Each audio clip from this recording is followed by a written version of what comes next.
Welcome to ज्ञान सेतु। तो जैसे कि आपको मालूम है कि हम लोग SSC, railway and other competitive exams के लिए जीके जीएस की एक प्रैक्टिस सेट को शुरू कर दिए थे, जहां पर हम लोगों ने पिछले 3 लेक्चर में 3 प्रैक्टिस सेट कंप्लीट किया था और आज की हमारी ये लेक्चर नंबर 4 है, जो चौथा प्रैक्टिस सेट है। किसी भी कॉम्पिटिटिव एग्जाम की अगर आप तैयारी कर रहे हैं तो ये सेशन आपके लिए बहुत ही इंपॉर्टेंट है। तो कॉपी निकाल लीजिए और साथ साथ नोट करते हुए चलेंगे। ज़्यादा देर की सेशन नहीं है, 5 से लेकर के 8 मिनट की ये सेशन है और इतने देर में ही आपको कई सारे क्वेश्चन तैयार हो जाएंगे। तो चलिए हम शुरू करते हैं। हाँ जी, चलिए पहला क्वेश्चन की तरफ हम बढ़ते हैं। सिर्फ 1 मिनट ज़रा होल्ड करेंगे। सिल्वर लाइन प्रोजेक्ट का संबंध किस राज्य से है? तो आपको मालूम होगा यह किस राज्य से है, तो केरल से। किस राज्य से? केरल से ये संबंधित है। तो आप अपने कॉपी में नोट करेंगे सिल्वर लाइन प्रोजेक्ट और डैश मार्कर लिखेंगे केरल से संबंधित है। अच्छा, इसके बारे में बात कर लेते हैं। तो यह एक सेंटीमीटर हाई स्पीड वाला प्रोजेक्ट है, रेलवे प्रोजेक्ट। अच्छा, रेलवे से आपको याद आया होगा कि अभी मैगलेव ट्रेन चाइना ने खोज किया है। मैगलेव जो 0 से लेकर के 700 किलोमीटर की स्पीड के रूप में पकड़ ली है, ये ध्यान में रखेंगे। अगला क्वेश्चन है, भारतीय संविधान का कौन सा अनुच्छेद अस्पृश्यता का अंत कराता है? तो आप जानते हैं अनुच्छेद 17। अनुच्छेद 17 जो हमको अस्पृश्यता के बारे में, अस्पृश्यता का जो होता है वो क्या करता है? अंत कराता है। आर्टिकल 17 ये बात बोलती है। और आर्टिकल 19 आप जानते हैं हमें बोलने का अधिकार, अभिव्यक्ति की स्वतंत्रता, कहीं बस जाने की स्वतंत्रता, घूमने की स्वतंत्रता, ये कई सारी स्वतंत्रताएं हमको आर्टिकल 19 देती है, ध्यान में रखेंगे। अगला क्वेश्चन है, मानव शरीर की सबसे छोटी हड्डी स्टेप्स कहाँ पाई जाती है? तो आप जानते हैं मध्य कान में ये पाई जाती है। कहाँ पर? मिडिल कान में। स्वराज मेरा जन्मसिद्ध अधिकार है और मैं इसे लेकर रहूँगा, ये किनका कथन है? तो आप जानते हैं ये बाल गंगाधर तिलक जी का कथन है कि स्वराज मेरा जन्मसिद्ध अधिकार है और मैं इसे लेकर रहूँगा।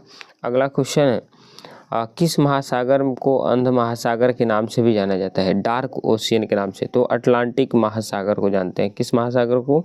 अटलांटिक को। कोशिका का पावर हाउस किसे कहा जाता है? तो माइटोकॉन्ड्रिया को। किसको कहा जाता है? माइटोकॉन्ड्रिया को, क्योंकि यहाँ पर एटीपी संचित होते हैं, इसलिए इसको कोशिका का पावर हाउस कहते हैं। अगला क्वेश्चन है, विजयनगर साम्राज्य की स्थापना किसने करी थी? तो आप जानते हैं हरिहर और बुक्का 2 भाइयों ने मिलकर के 1336 ईस्वी में विजयनगर साम्राज्य की स्थापना किए थे। अगला क्वेश्चन है, एग्जाम वॉरियर्स पुस्तक के लेखक कौन है? नरेंद्र मोदी है। कौन है?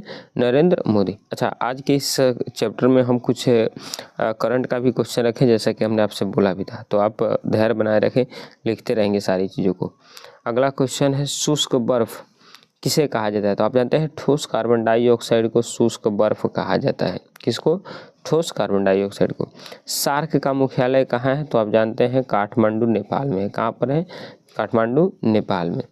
अगला क्वेश्चन है, जहांगीर के दरबार में आने वाला व्यक्ति कौन था? तो वो था कैप्टन हॉकिंस आया था इसके दरबार में। कौन? Captain Hawkins. अगला है, पेनिसिलिन की खोज किसने करी थी? तो पेनिसिलिन की खोज अलेक्जेंडर फ्लेमिंग ने किया था। कौन? Alexander Fleming. अगला क्वेश्चन है, किस ग्रह को लाल ग्रह कहा जाता है? तो आप जानते हैं मंगल को। किस ग्रह को? मंगल को। और नीला ग्रह तो आप जानते हैं पृथ्वी को। किसको? पृथ्वी को। और उजला ग्रह तो कहा जाता है यूरेनस को। ठीक। अगला क्वेश्चन है, विश्व का सबसे बड़ा नदी डेल्टा कहाँ है? कौन सा है? तो आप जानते हैं सुंदरबन डेल्टा है। कौन सा? सुंदरबन डेल्टा, भारत और बांग्लादेश में। अच्छा, इसकी खासियत तो यहाँ पर एक बंगाल टाइगर पाया जाता है। बंगाल टाइगर जिसको बोलते हैं, बंगाल टाइगर, वो यहाँ पर पाई जाती है, ध्यान में रखेंगे। अगला क्वेश्चन है, गीत गोविंद के रचयिता कौन है? तो वो है जयदेव। कौन है? जयदेव। अगला क्वेश्चन है, अम्ल वर्षा किन गैसों के कारण होती है? तो सल्फर डाइऑक्साइड, नाइट्रोजन डाइऑक्साइड और कार्बन डाइऑक्साइड गैसों की वजह से अम्ल वर्षा होती है। क्या इफेक्ट करती है? तो फसलों को बर्बाद कर देती है। मनुष्य के शरीर पर पड़ती है तो फोड़े फुंसियाँ उग जाती है। अगला क्वेश्चन है, भारत को किस राज्य को टाइगर स्टेट कहा जाता है? किस राज्य को टाइगर स्टेट कहा जाता है? तो आप जानते हैं यहाँ पर मध्य प्रदेश को आपका टाइगर स्टेट कहा जाता है, क्योंकि यहाँ पर कान्हा राष्ट्रीय उद्यान, इन सब जगहों पर आपकी टाइगर बहुत अधिक मात्रा में उपलब्ध है। विश्व साक्षरता दिवस कब मनाया जाता है? तो आप जानते हैं 8 सितंबर को मनाया जाता है। किस तिथि को? 8 सितंबर को। हीमोग्लोबिन में कौन सी धातु पाई जाती है? तो आप जानते हैं आयरन पाया जाता है। अच्छा, हीमोग्लोबिन की कमी के कारण कौन सा रोग होता है? तो आप जानते हैं एनीमिया होता है। कौन सा होता है? एनीमिया। और इसमें टेस्ट कौन सी कराई जाती है? तो आप जानते हैं सीबीसी टेस्ट कराई जाती है। अच्छा, इसके लिए एनीमिया अगर एनीमिया हो जाए तो उसके लिए क्या किया जाता है? तो आप जानते हैं चुकंदर, पालक, इन सब चीज़ों को ज़्यादातर मात्रा में लिया जाता है, जिससे कि आयरन की मात्रा बढ़ जाए।